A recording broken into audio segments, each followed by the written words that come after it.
Okay. so to speak. Yeah. Yeah. Now, you referred to the role of archetypes in the evolution of consciousness. So what can you tell us about that? I know it's a big topic, but...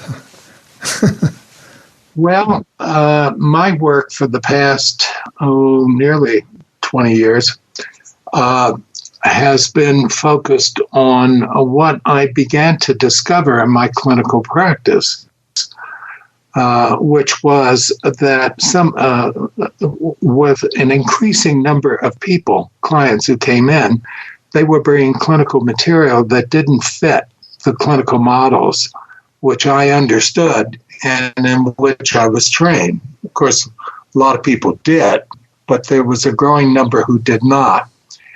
And I wondered about that. And so it's a long story, and I'll shorten it. That took me to what I consider to be the foundational myth of Western culture, which is Genesis, the book of Genesis. And in the book of Genesis, we have the Garden of Eden and Adam and Eve in the Garden of Eden, and their state of at oneness before the expulsion.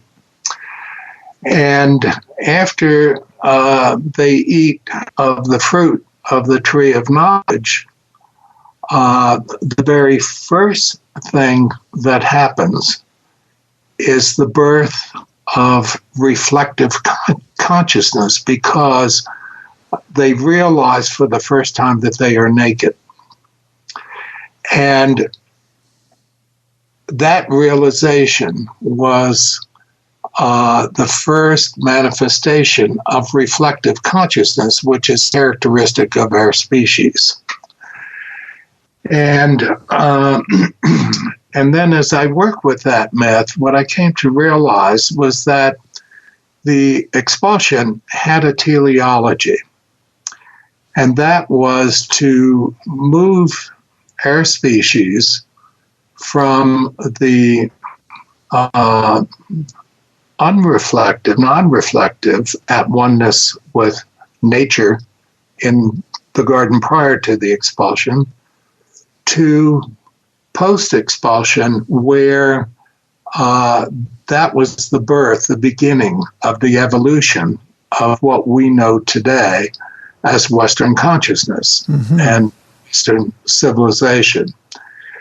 And where I think we are now, right now, 21st century, is that reflective consciousness, a lot of people refer to it as left brain consciousness, which is binary and abstract and logical.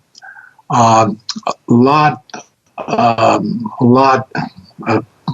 of people, a lot of psychologists and scientists see it as overdeveloped, and ultimately leading to threats like the global climate crisis. And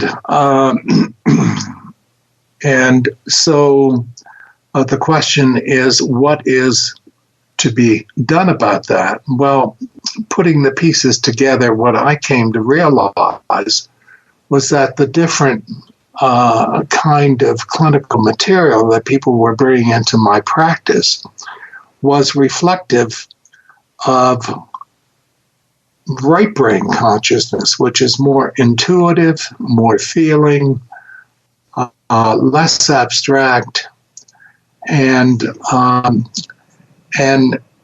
I see that as an evolutionary process where the collective psyche is trying to compensate for the